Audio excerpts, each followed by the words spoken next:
But before we go into this detail, I would like to say something about today. Today is the 4th of June. And I must say that as long as I was responsible, both for the department in Heidelberg and later on for the department in Vienna, we always had a minute of commemoration on June 4th. Sometimes we also had bigger events, sometimes only like minutes of commemoration. And this is not only because of empathy with those people who lost their lives on June 4th or during the night from June 3rd to June 4th. It is also because, and that is why I mention it explicitly today, it somewhat defines how I deal with China. So in 1989, which is actually a very, very important year in the development of the 20th century, maybe we will find out in a few years from now that the year 2025, 26, 27 will be as much of importance as the year 1989, 1991. And I was actually appointed professor of modern Sinology. That is how my chair was called at the time, in March of 1989, which was about the time when students started to gather on Tiananmen Square. It was just a little bit later. And I remember vividly that we tried to understand what was going on Tiananmen Square in Beijing, including that when finally the PLA entered the city and occupied Tiananmen Square, we also tried to understand why this is so. And at the time, my colleagues in Chinese studies all over Germany were very nervous because our students were running away from our study program. They didn't want to be identified with China anymore, and they didn't want to be identified with the discipline of Chinese studies anymore. And I had just been called to the university, and I had just taken over responsibility. My colleague, Rudolf Wagner, at the time was in Beijing, was on Tiananmen Square. I was there, 33 years old, all by myself, running this department, and trying to convince my students that no matter whether you like China or not, it was always important and worthwhile to try and analyze the situation in China and to come to a political assessment of the situation that can be yours, that can be mine, but the basis of this political assessment should always be an exact analysis of what was going on, which includes, even though now in media we are being told by China Versteher, people who professionally understand China. Of course we professionally understand China, and we need to professionally understand China, which does not include that we need to love China. Very often students ask me, do you love China? And I say, I don't even love my own country, so how should I love China? Right? And which is my own country? It's very difficult to say. I've been living in Austria for a long time. So I think, this 1 minute of sort of reflecting about what happened on June 4th in 1989 is very important, not only from a moral point of view, from the point of view of feeling empathy with people who dared to stand up against their own government, which is always very difficult. But it is also very important for our discipline to think about this issue. So what came out of all this, I was very proud, and I'm proud until today, that I only lost one student.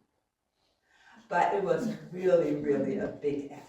We virtually discussed what was going on day and night. And I tried to convince the students that this is actually what we are doing, thinking about China day and night. Sometimes my children at the time were a little bit angry at their mother, and maybe also my husband, because I always have this China at the back of my mind. But I think if we do this kind of thing, especially in times like those which we are going through at this moment, there's no way you can escape this. So this as an introduction, and now we turn to US, China, and Russia. Can the three great powers agree on how to reorganize the world? This is actually the topic I've been working on for at least 5 years. This is the topic I chose for my retirement, and I chose a topic which is actually not good for retirement. But anyway, so I think we all agree upon that we are going through a very, very important phase in which our world is being reorganized. And I would say that maybe everyone in this room can agree to the assessment that this awareness of a world reorganizing itself and going through a process of maybe establishing a new world order is a process that began with the war against Ukraine in 2022. We see a war going on between Russia, which initiated the war in Ukraine, but at the same time we see that all major powers in this world are sort of trying to use this opportunity to redefine their position in the world, and very prominently among those who are competing for a driver's seat position is the US, that actually has perceived itself as the one and only hegemon of the world since the year 1991, which of course is the year in which the Soviet Union fell into pieces, and for that reason we say that is the end of the Cold War, which is a very European perspective, of course, because from an Asian perspective you could easily say that maybe the Cold War is still going on. Why is the US so prominently involved in all this? Very obviously, because if you are the one and only hegemon and there are others who challenge your position, especially other great nuclear powers like Russia and China, then you feel you need to take measures in order to preserve your hegemonic status. But not only the most powerful nuclear countries like the US, China, and Russia are discussing what a future world order could look like. I think we know very well that we are part and parcel of this discussion as coming from Europe, but also the Global South is trying to use this opportunity to sort of define its own position in the world. Before we continue thinking about this issue, I would like to remind you that the usual procedure of reordering the world is very brutal. Because under usual conditions, and especially during the 20th century, we have two major wars that were actually instrumental in generating a new international order. But at the same time, we should also remember that there were at least two instances during the 20th century in which the world managed to reorganize itself without going through a major war. One was in the 1970s, and we'll talk about this incident obviously a little bit in detail. And the other one was, of course, the end of the Cold War in 1991, which was mostly a process without too much brutality. So, just for a few theoretical sort of basic ideas from which I take my assessment, I think we have to understand that the ordering the world is a process. It's a process that is not natural in the sense that it has a very predictable outcome. It's actually a process in which different actors try to find a consensus on how to organize the world. They have to come to an agreement. And this process of coming to an agreement can be a bargaining process, a peaceful process, but it can also be a non-peaceful process, a war. Why? Because war gives very definite answers, but if you look at World War I and World War II, you will see that while the war is giving very definite answers, especially if you have a loser and a winner, there is still a bargaining process implied after the war in which you go through a process of defining the world order. So why do we need this international order? We need to have an international order as international actors tend to be active in the sense that they want to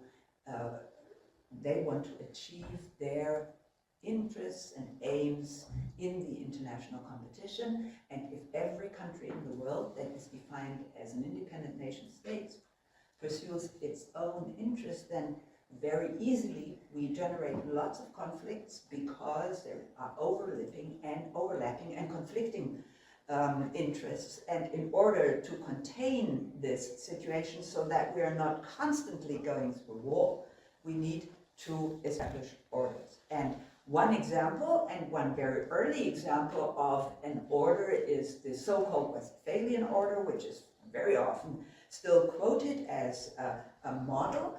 This Westphalian order was actually defined after the 30-year War in a process of bargaining, of establishing the Westphalian peace, and it was very, very instrumental in developing Europe as a territory where different nation states could somewhat coexist with each other, although they had conflicting and overlapping interests. But because we established an international order after 30 years of war, we were able actually to preserve peace, at least for a certain period of time. The Westphalian order is so very important and much quoted because it not only generated the idea of independent nation states, it also has a principle, or generated a principle, which is very important for our understanding of today's situation, which is the idea of equality and sovereignty. So you hear everybody talking about sovereignty now that we are trying to sort of understand whether or not Ukraine and Russia can open peace talks. So sovereignty and equality are two main principles that were actually defined on the basis of the Westphalian order. And if you look at a very modern version of these principles in action, you have to look at the UN. So anarchy is a situation, and you see I'm using words that position myself in the theoretical framework of realism. So anarchy is needed to be contained. Why? Because we need to avoid going through constant conflicts of interest. And if you look at the UN, you will see that the Westphalian order on the one hand side is the basis for everything the General Assembly in the UN does, because in the General Assembly, every member state of the UN has the same vote, no matter whether it's big or small, or rich or poor. This is the idea of equality of nations, and this is a quality that is defined by international law. And the UN General Assembly sort of works on the basis of this principle. But when you then look at the UN Security Council, you will see that there is yet another very interesting ingredient to the world order, an ingredient that was somewhat not mentioned for a long time, but recently you will see publications on this issue popping up all over the world, which is the idea of hierarchy. So if everybody is equal, and even though you have all principles and rules and regularities well defined, you still need someone to decide what rules to imply, or a number of countries to decide what rules to imply, and whether or not everybody is complying with the rules. And the very interesting, sometimes overlooked phenomenon is that in the UN Security Council, it's not only a hierarchical order between the UN Security Council and the General Assembly, they're inside the UN Security Council, as you all might know. We have countries with different qualifications. We have veto countries and non-veto countries, permanent members, non-permanent members, which implies an internal hierarchy within the UN Security Council. By the way, something that was already introduced to the League of Nations and was much more prominent in the context of the League of Nations. And China, for example, actually struggled to be elevated to a higher position in the League of Nations, all during the Versailles Conference, which of course was very instrumental in defining the League of Nations. Yet another example for how we try to contain anarchy by creating an international order is the bipolarity of the Cold War. You can say that during the Cold War we contained anarchy by dividing the world into two blocks, and these so-called two blocks were two spheres of influence, yet another word that was not discussed for a long time but now pops up in many discussions about the future world order. And why did we not talk about spheres of influence for a long time? The reason is that if you are a country that belongs to a sphere of influence and you are not the country that is the leading country in your sphere of influence, you tend to be losing sovereignty.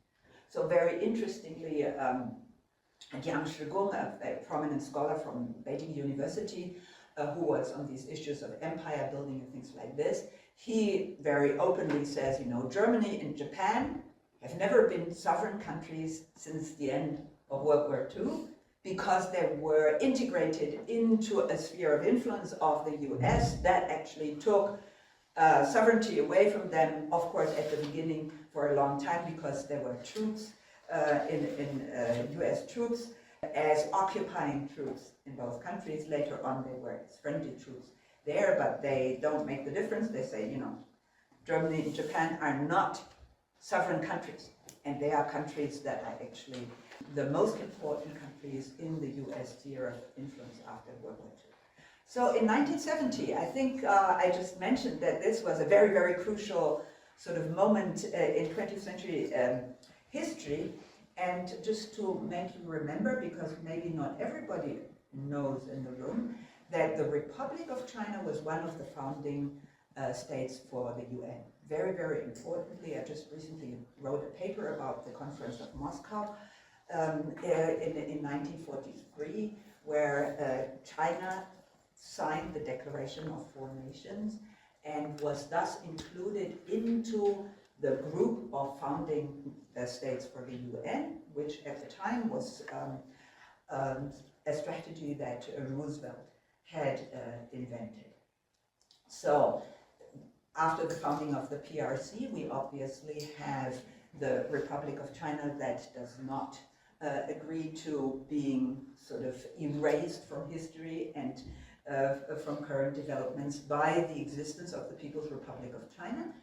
And at the time, the majority of states from the so-called Western Hemisphere, this is how one of our colleagues calls this, so the majority of states from the Western Hemisphere actually recognize the Republic of China as still existing, while only countries from the so-called socialist camp, with very few exceptions, recognize the People's Republic of China diplomatically. And in this situation, the Republic of China actually held the position of representing China in the UN and in the UN Security Council. And it was only 1971 with the resolution 2758 that finally we had a major change in this situation, because the PRC took over the representation and in its own interpretation, the representation of the one and only China at the UN level, and took over, of course, China's position in the UN Security Council. The difference between the Republic of China doing this and the People's Republic of China doing this is, if you read into Roosevelt's papers, you will find that he said, we need China as a friendly voter. So he wanted to make sure that by elevating the Republic of China to the level of a member of the UN Security Council, the Republic of China would be a strong ally of the United States, and he called this a friendly voter. So whenever there were any kind of discussions in the UN Security Council, the Republic of China would go with the US. Once the PRC entered the UN Security Council, of course, the people from the PRC did not sort of interpret the situation as being elevated to this position with the help of the US. Although, I think from a historical point of view, as of today, we can only say that all of this was only possible because the US decided to normalize relations with the PRC already starting from the late 1960s, and therefore did not undertake anything to make it impossible for the General Assembly to actually come to the conclusion that the PRC should be the representative of China in the UN and in the UN Security Council. So from the moment that the PRC entered the UN, the United States could no longer count on China being a friendly voter, because the PRC obviously, although at the time in the middle of what is today called the Cultural Revolution from 1966 to 1976, I think at the time we actually thought that the Cultural Revolution ended in 1969, but anyway, China was still in a very, very precarious situation. It was economically very weak. It didn't have a strong military. It didn't have an exceptionally well-developed soft power capacity. So what the hell should China be a world power like? It was not. But you see very interestingly that when a world power acknowledges another country to be a world power, this is more important than trying to define whether or not a country has the military, economic, or otherwise diplomatic capacity to act as a world power. And this is the situation. By accepting the People's Republic of China into the UN Security Council, in comparison to the situation before, actually the US introduced a third actor to the bipolar system of the Cold War. And I think it was my colleague Lowell Dittmer who wrote an article in 1983, 10 years later, about this constellation, and it's a constellation of triangularity. And I remember vividly studying political science in Bonn at the time, and when we heard our lectures on international politics, the first thing our professors would introduce to us was the idea of triangularity, yet another idea that was actually forgotten for a very long time, but which is now very prominent, right? And Lowell Dittmer actually defined three constellations. And the first constellation he talks about is the ménage à trois. So the ménage à trois is sort of an ideal situation in which three major countries actually collaborate in amity and on equal footing, a situation which is very, very difficult to detect in history. I think if you want, we can talk a little bit later on whether or not we can actually find a situation where three major powers actually act in amity and on equal footing for a longer period of time. But very often we can actually, in smaller and bigger constellations, we can observe the situation that one country dominates the two others. So one actor is strong enough to somehow be the sort of opponent of two countries that unite forces in order for them to get rid of this. But the one who dominates the two is, for example, the situation that we could observe after the end of the Cold War. Some people say this is the so-called unipolar moment. I don't fully agree. I think that in this so-called unipolar moment, as a matter of fact, Russia and China were hidden actors that were obviously not as strong as the US, but if they had combined forces, as they have been doing since the beginning of the war against Ukraine, I think they could have been quite not a lethal threat to the United States, but a threat. Two against one is, with other words, a situation that is always sort of in the making if one tries to dominate the other. So for the one who tries to dominate the other, to avoid that two go against one, this country has to do something that we are observing at this moment, is drive a wedge between those two other countries. So if those two other countries don't like each other, then the one who dominates the two others can easily sort of regulate the behavior of the two, because they both want friendly relations with this main actor. Why? Because they know that they hate each other. So these are basically the three constellations. And you see here on this slide that for a certain period of time, which actually started in 2022, we obviously have this one actor called US, positively speaking, who is the country which is dominating the whole world. But you could also look at it as a very, very dangerous situation, because obviously the US is very much alone. And here you have two nuclear powers decided to go against this one country that is dominating the world. So the problems and merits of the three different constellations, I think, is quite interesting to observe. So for example, I remember vividly watching a TV interview with Donald Trump. That was actually broadcasted during the night before his inauguration, and he ended this interview by saying, "The Biden administration put us in an extremely dangerous position because," because we as the US were confronted with two nuclear powers decided and willing to unite and go against us. And his last sentence in this interview was, "We have to change this situation." This was not reported, at least, I mean, I cannot read all the newspapers, but I thought was really interesting. Not too many people actually reported about this. Of course, in the US, this was a discussion right from the beginning, but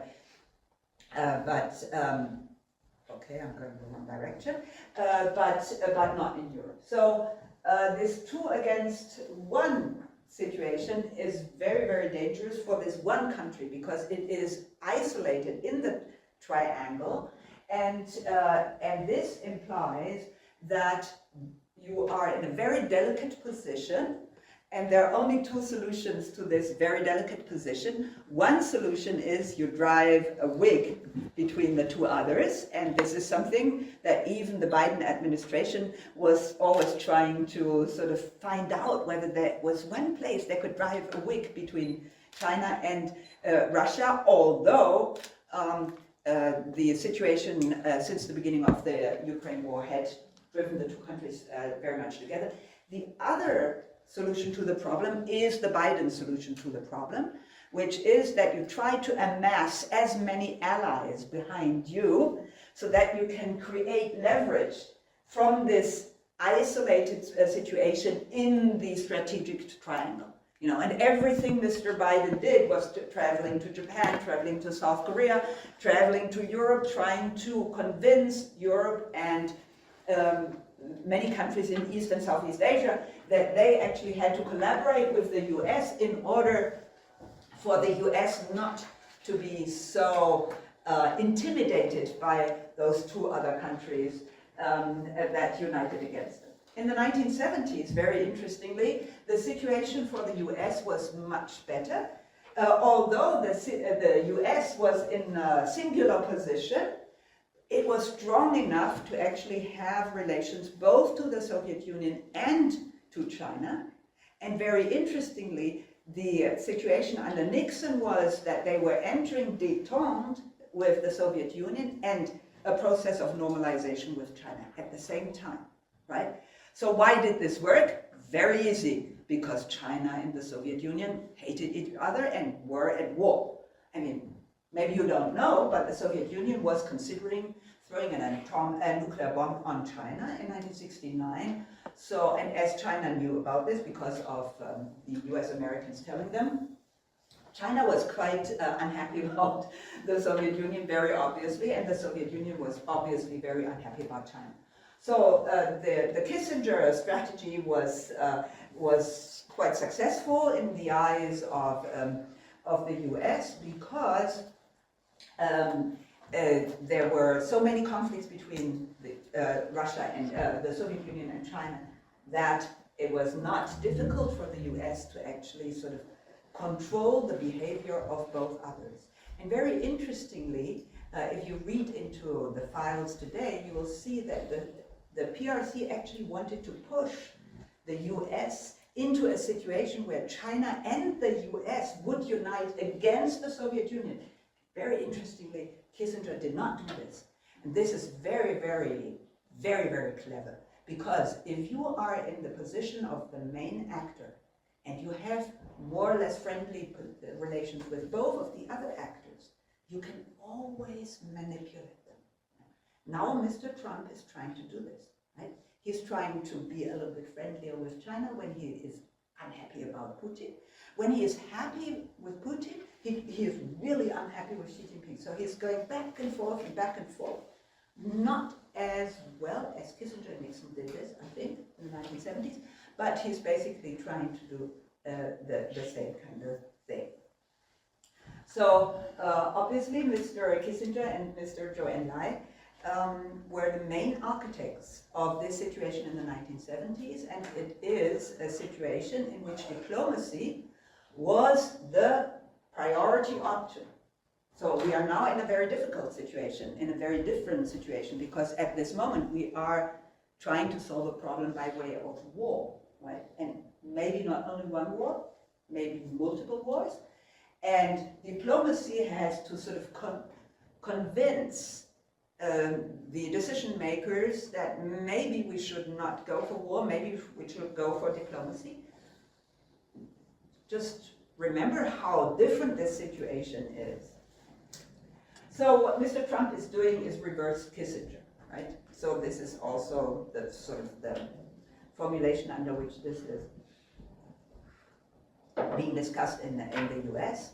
And I think that one of the reasons why he actually opted for this strategy is the fact that according to US elites, the Kissinger strategy was, although very much debated at the time, and to a certain degree still debated as of now, it was a successful strategy. Why was it a successful strategy? Because it allowed for the US, that was under enormous pressure at the time, to reinvent itself, despite all the problems it was confronted with, and it obviously also this strategy also was very much instrumental in bringing the Soviet Union down. Mr. Kissinger was a diplomat, and therefore for a very long time did not disclose that he actually had the idea of normalizing the relationship with China in order to eventually bring the Soviet Union down. He did not disclose this for a very long time. I think it was like maybe in 2011 in this book on China. I think it was published in 2011. It was in this situation that he very much, for the first time, openly said that this was his strategy. In earlier versions, especially in his autobiography, he says, you know, it's very good to know about triangular diplomacy, but never speak about it. You know, he actually did this for a while. So, very obviously, Mr. Trump is trying to normalize relations with Russia, and bring about change in the strategic triangle of USA, Russia, and China, because he, according to his assessment and the assessment of his entourage, the main enemy, to say it frankly, for the US dominance in the world is China, and this is what they actually, this is the official wording. China is the only country willing and able to challenge US hegemony in the world. Right? So, in order to be able to pivot on Asia, you have to get rid of the problems in Europe, and the major problem we have in Europe is the war in Ukraine at this moment.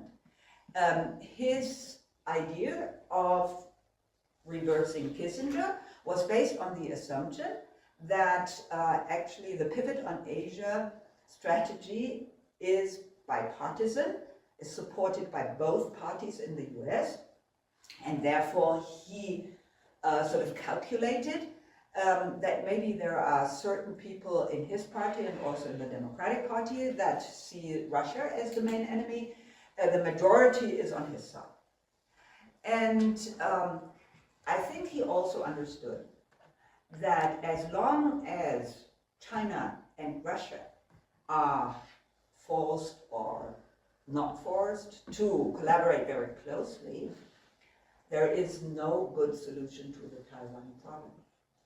Because as long as they unite forces, or potentially unite forces, the US will be in a very risky situation if it wanted to intervene into a military conflict between mainland China and Taiwan.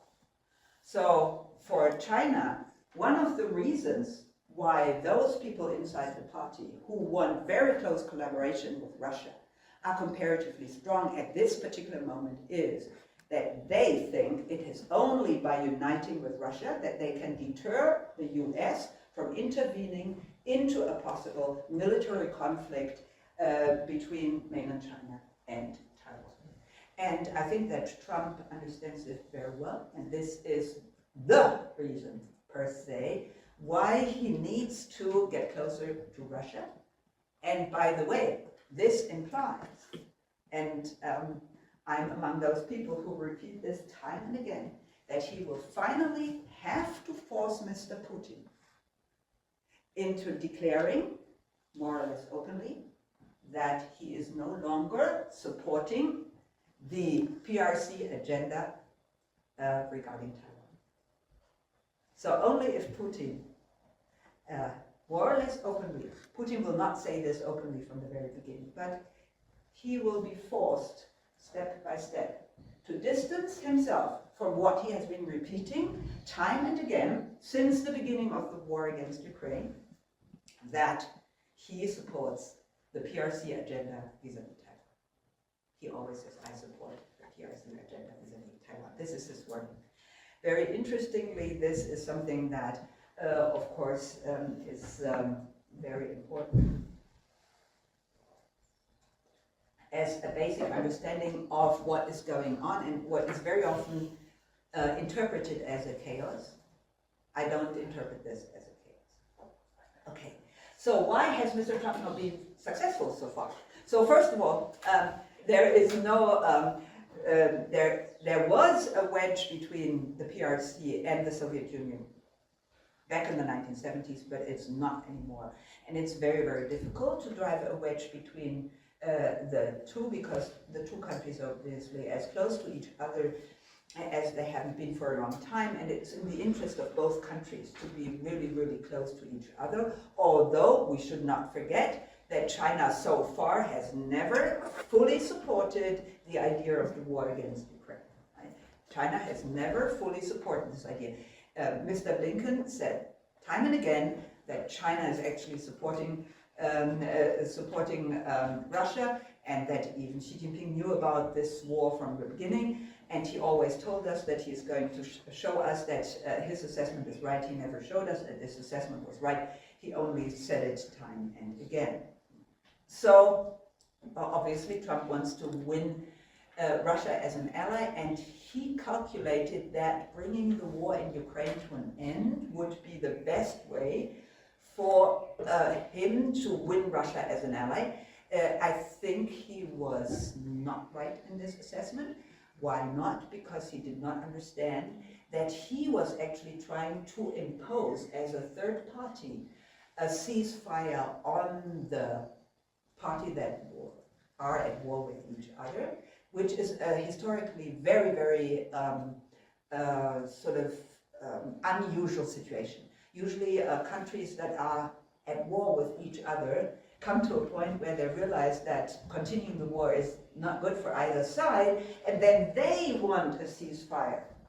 In this situation, the US, in order to be able to pivot to Asia, wanted to end the war in Ukraine, and he miscalculated to which degree the two parties that are at war with each other actually want to end the war.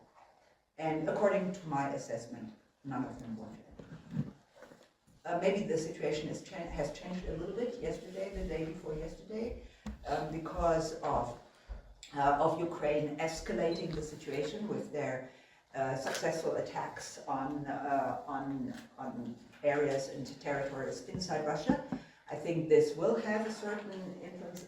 Unfortunately, I think this will lead to more escalation, and will make things very difficult for Mr. Putin, but maybe this is what they want.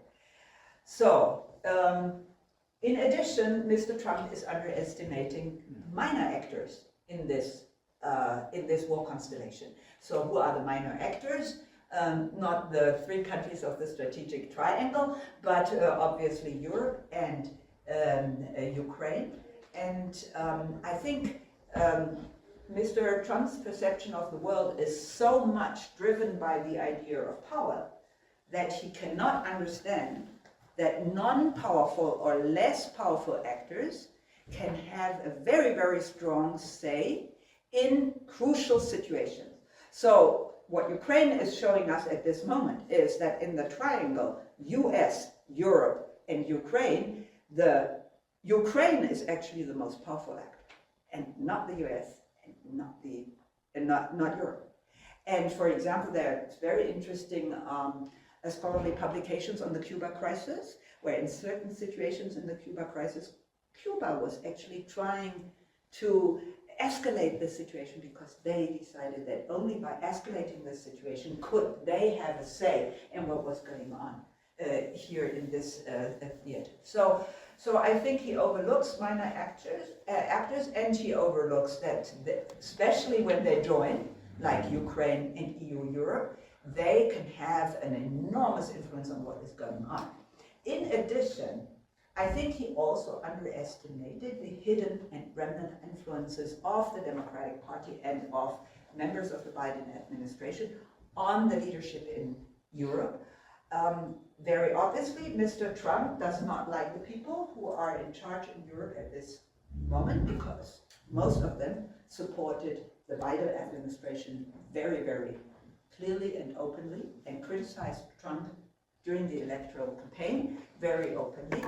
And these people, as you see, have very clear decisions on what is right and what is wrong with regard to Ukraine. And I'm sure that they are still very much in contact with people from the former administration.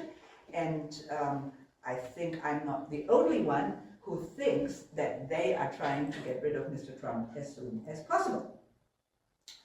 So our three friends here. So what does this mean for China? So first of all, the PRC leadership is horrified by the idea that Russia could change sides. So very interestingly, Xi Jinping immediately after Trump started getting closer to Putin and giving a call to Putin, well, Mr. Xi Jinping also gave a call to Mr. Putin. And there is actually a readout from this call, quite different when you look at the Russian readout and at the Chinese readout. So the Chinese readout actually stresses the good friendship between China and Russia, and that this friendship cannot be overwritten by anything. And that in this particular moment, when the world is in chaos, the only stable factor in this world is the friendly relationship between China and Russia. You don't read anything like this in the Russian handout. The Russian handout says, we are going to continue to collaborate because we have many common economic issues to solve and things like this, but not this, very, very deep idea of definitely having to stick to this friendship. So why is the PRC horrified? Of course, because the PRC is threatened by the idea that rather than the US being isolated in this triangular situation and having two strong nuclear powers confronting it, now the PRC will be isolated in this situation and having two friends at least, not confronting, but being very, very active in isolating China. If you look at Trump's tariff strategy is about isolating China. Try to push China to the margin of this triangular setting, and of course, that once you are in a very isolated position in your triangular situation, as we can see from the Soviet Union, you will be pushed out of the triangular situation. They will push you out and say, bye-bye, you are no longer a great power, you're only a minor power or regional power or whatever you want to call it. And the leadership in the PRC knows this very, very well. right?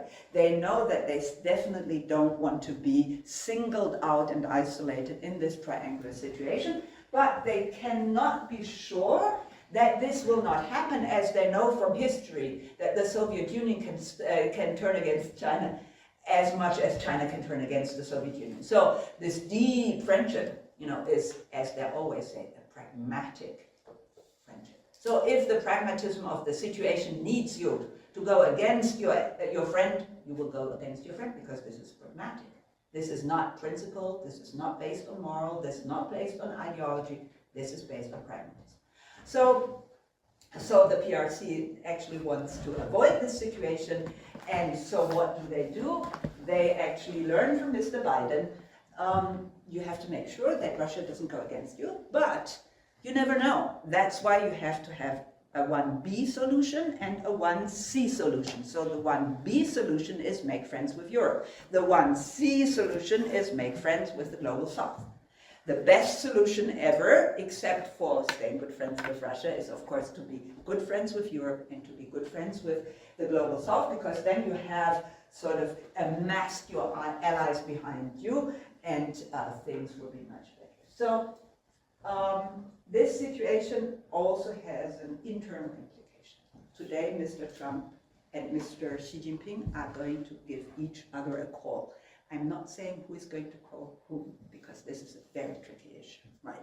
But they are speaking to each other. So why do they do this? Of course, obviously, they're trying to solve the tariff problem, but Mr. Xi Jinping is in somewhat a difficult situation at this moment. And we are not sure whether he is really in a difficult situation or whether he is only fed to be in a difficult situation. Maybe you know that he didn't turn up in physical appearance for 15 days. I think today is the 15th day. So this is very unusual. He hasn't been on the front page of the Weigelin-Schwiedrzik for 15 days. But he is giving calls to Mr. Merz, to Mr. Macron, and to Mr. Trump. So why does he do this? Obviously, he's trying to make good friends with people who are difficult to make good friends with, but he is also trying to show us that he is still there. Right? So he's trying to sort of make rumors more difficult to spread, put it that way, by showing some kind of activity. But of course, we who follow Mr. Xi Jinping every day and who want to read a very important statement by Mr. Xi Jinping at least every second day, we know that he has not been in public for more than 2 weeks now, which is not a very good situation. So what kind of problem does he have? Some people in the US, especially Chinese dissidents from the US, say that he is already no longer in charge. I don't know. I don't want to replace him. That's why I don't need to say that he is no longer in charge. But that there is a problem. I think this is very clear. It might be yet another health problem. You might know that he had maybe a stroke or something similar to a stroke already in 2024. And maybe he was simply hit again. I think shortly before his daughter, shortly before we haven't seen him, like 3 weeks ago, his daughter made a statement that her father is in not a very, very good health condition and therefore he has to retreat to the second front. I think this is not very usual procedure for a daughter to announce this. And we don't know whether these health problems are only pushed up front or if they are the reason why. But quite interestingly, we see at this moment that the internal structure of utterances from the PRC leadership are such that I think this pro-Russian sort of inclination of the leadership under Xi Jinping might be changed within the next months to come, and before, as part of the preparation of the 21st Party Congress. Just to give you a very, very short briefing on this, I think the reaction of China to the to US tariffs, very interesting. We have a very, very harsh paper, internal paper. at a very, very high level of secrecy that is so secret that everybody knows about it, which is part of the strategy of this secrecy. So the CCP leadership had a secret meeting and discussed on how to react to this tariff thing. And they decided to be very strong, as you know. They said, okay, if they give tariffs on our products, we put tariffs on their products and things like this. But very interestingly, we already know, and Mr. Trump leaked this, that the day they decided on being very, very strict and strong, they already had people in the US talking to US officials in a very informal way. I think we even know who the person is who did this. And I think very interestingly, so they were having a double strategy, right? So we go against the US, and at the same time, they were already entering informal discussions. And I think that at this moment, we are actually seeing how both countries, by the way, are going back and forth, sometimes very, very radical in their utterances, sometimes very friendly. So this is not only a tactic, I think this also shows that the internal structure of the leadership in the PRC is no longer a structure that could take a clear position on the tariff question, especially as there are many reasons that you could come up with in order to say, no good idea to actually go very radically into this war, because the Chinese economy is running low. You know about these talks they had in Geneva. When you look at the joint statement, very rare that they have a joint statement. In this case, they have a joint statement. Very interestingly, it gives us a hint that they're lowering their tariffs. But the most crucial issue, of course, is whether or not the US is going to allow for chips to be exported to China and vice versa. The most crucial issue is, of course, whether or not the PRC is going to export rare earth materials to the US again, right? And in this question, no. No solution to the problem at all, which is why they're still going on. So, we obviously have not yet found a solution to the disorder of the world, so is multipolarity may be a situation where we could hope for finding a solution. Very interestingly, and I think this is a comparatively recent development, all three main actors of the strategic triangle all agree that multipolarity should be a world order to strive for the next years to come. So I think this was not reported in European newspapers, but if you look into Asian newspapers, if you look into US newspapers, you will know that Mr. Rubio held a very important speech while he was in Panama. And in this speech, he actually said that the unipolar moment was over, that the US no longer wanted and was able to be the only dominant country in the world, and that therefore multipolarity would be the solution for the future world order. This is a very interesting new step. This, using the word multipolarity, is now common to all major actors of the strategic triangle. However, they have very different understanding of what multipolarity could be in actual fact. And very interestingly, if you look into the scholarly publications, you will see that Russia has been insisting on using this word multipolarity since the year 1995. The first publication is actually in 1995. And they have been using this word ever since. And they also already have a definition. And the definition says, if a world order is dominated by more than two actors, it's multipolar. So with other words, starting from three. Very interesting. Mr. Rubio has not yet given us a clear definition, and the Chinese are actually hesitant. So for a long time, under Xi Jinping, China was clearly heading towards a bipolar situation, where they wanted to share the responsibility for the future world order together with the US. And when you read the readouts from the many Zoom calls that Mr. Biden and Mr. Xi Jinping, not many, but from the Zoom calls that Mr. Biden and Mr. Xi Jinping had during the Corona times, you will see that they always start their conversation, which is of course the part where we can listen, by showing that they somehow respect each other in the sense that they are the two main actors. This does not imply that Mr. Biden, for once, said what Mr. Xi Jinping actually wanted him to say, which is, you know what, we are both two great powers that can rule this world. He never said, Biden never said this. Xi Jinping always tried to insinuate this and push him into saying this, but he of course never said this. So, what is the situation now? During the Munich Security Conference, when everybody was focused on Mr. Vance, and nobody listened to Mr. Wang Yi, Mr. Wang Yi actually made a very interesting move. He did not interfere into this cross-Atlantic discussions at all. He gave a prepared speech on multipolarity, which was actually the topic of the Munich Security Conference. Nobody talked about this, but he did. And it was very interesting, and nobody actually thought that this was important, but I think it is important because he said what multipolarity is.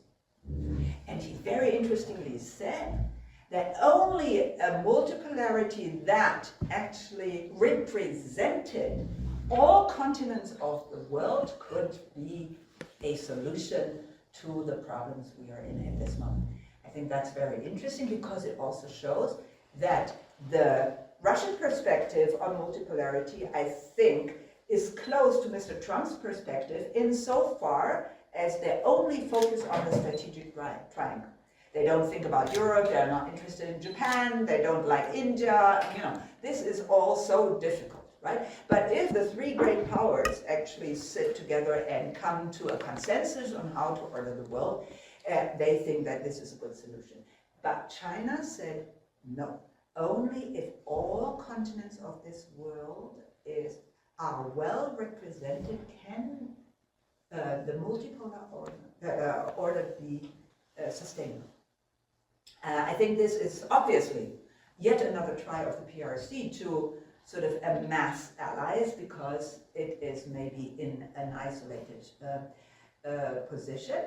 But it is quite interesting to see Mr. Wang Yi come up with these ideas about multipolarity, and it is also in this context that he reiterates the idea of the democratization of the international order.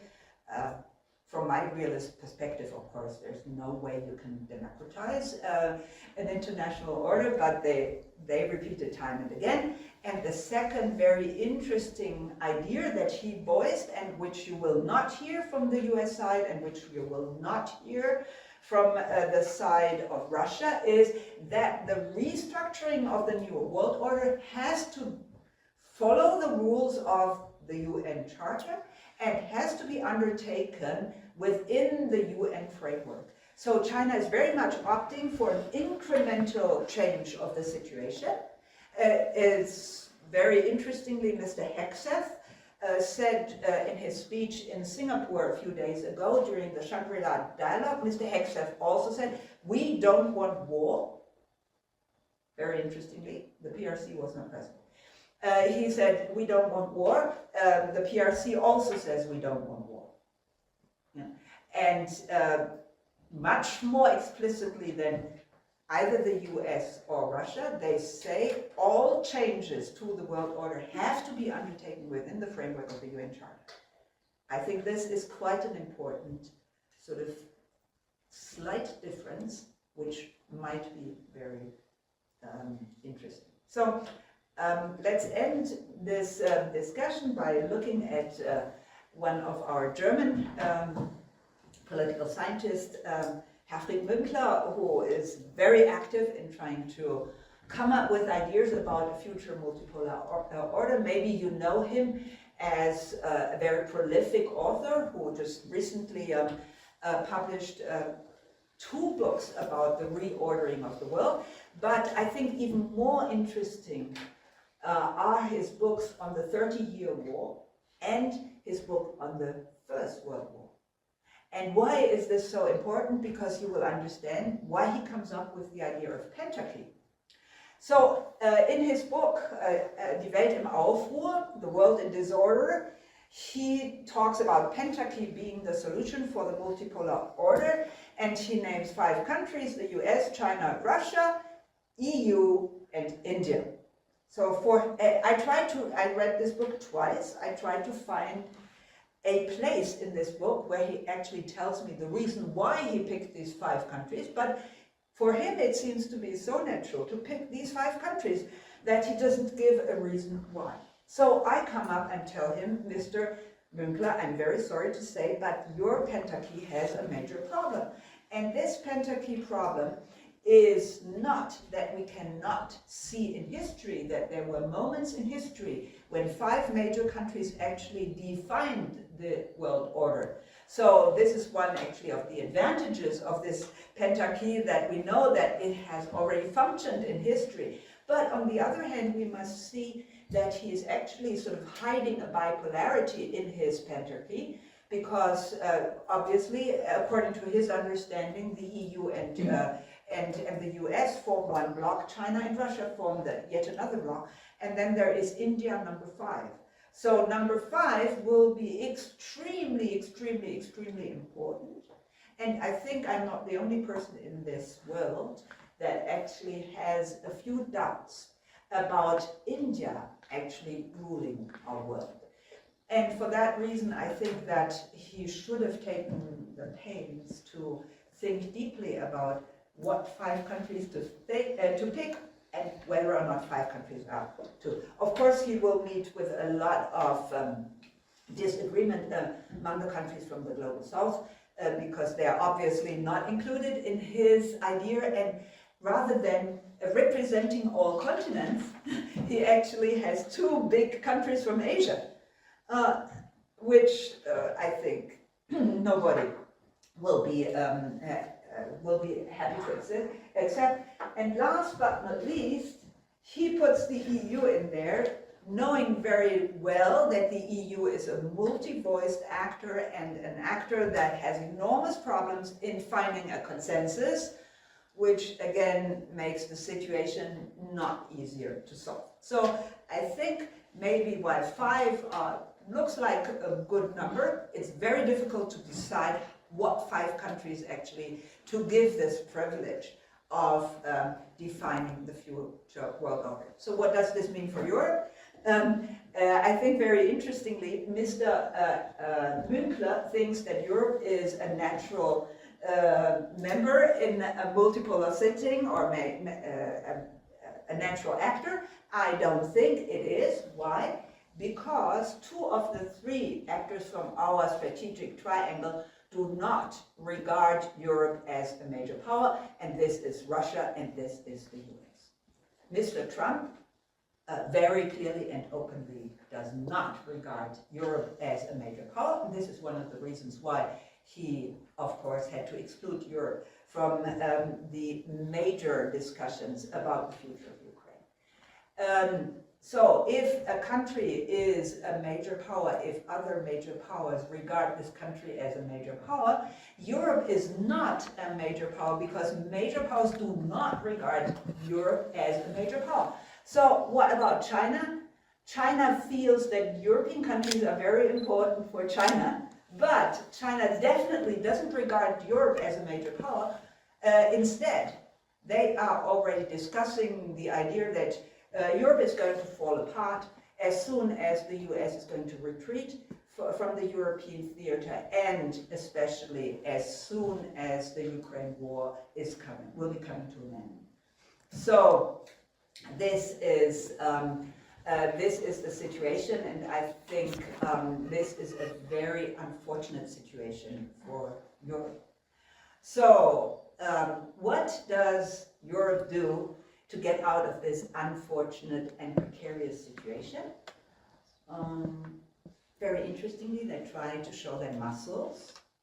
And they try to show that despite the fact that other major powers are not regarding Europe as a major power, they are a major power, and that is why they need their support for Ukraine, even to the point of threatening that they are going to send troops to Ukraine, because they learned from Russia that if you are not regarded as a major power, it is by war that you force other people into being regarded as a major power. This is very unfortunate.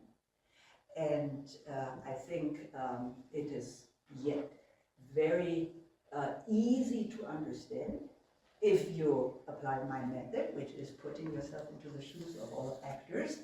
From a European leadership point of view, you actually have to do what they are doing, although they're running a terrible risk. So I come to my conclusion. Obviously, our strategic triangle is at this moment not in a position to force a new world order onto us. They are so much in competition with each other, and interestingly, they all think that they are in a position where they can take over the position of the main actor in the triangle. So China would like to take over the position of main actor and collaborate according to its interest, both with Russia and the US. The US wants to take over the main actor position and collaborate both with China and Russia. And of course, Russia wants to gain victory in the war against Ukraine in order to show that they are actually the country that is eligible for the main actor position. And so why is this world so much in turmoil at this moment? It is because these three triangular forces cannot come to a consensus. And it is not only that they cannot come to a consensus, they are also not strong enough to find an alliance within the three that would fit their interests. And this is a situation of enormous danger where they all compete for the same position. Right? It's like in a sandbox when three boys try to build one dam. Right? No boy will accept the dam of another boy. Right? I have three boys, I know what I'm talking about. So I think this is a very interesting setting, but at the same time, we see that the US and China, as I said, are trying to use means that are different from Russia in order to convince the other actors that they could be main actors. Both the US and China are trying to use economic means, while Russia is using military means. It's very easy to understand. With the Russian economy, you cannot convince other countries in the world that you should be the main actor in your strategic triangle, whereas both the US and China are in a situation where the economy is strong enough, at least to go for this try. And at the same time, you see that the main instrument they are using in order to contain each other is economy. Why do they do this? Because they don't know whether they will win a war. Neither the US nor China knows whether or not they will be able to win a war in which they would directly or indirectly go against each other. That's why they put a stress on economy, they put a stress on technology. All scientists are now entangled into this question because everything we have in our labs can be turned into dual-use things and can strengthen the military. So they're using this terrain to actually go against each other, and they don't want to do it by military means. And very interestingly, Mr. Hegseth repeated at least 3 times in his 55-minute speech at the Shangri-La Dialogue a few days ago.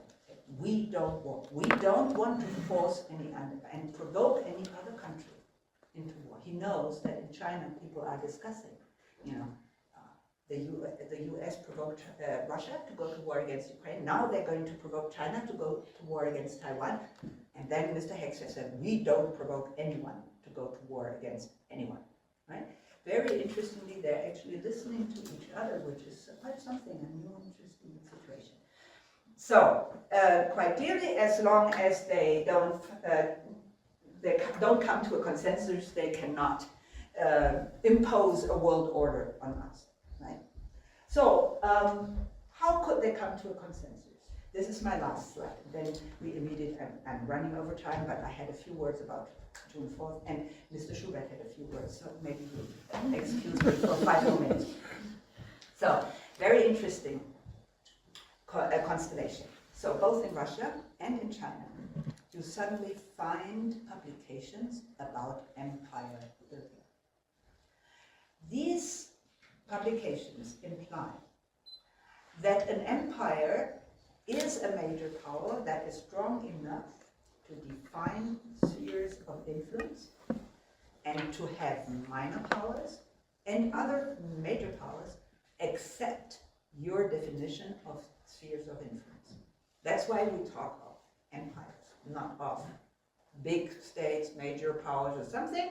So among the major powers, you have certain powers that are strong enough in order to define spheres of influence and to have other actors in the system of international relations accept your definition of the sphere of influence.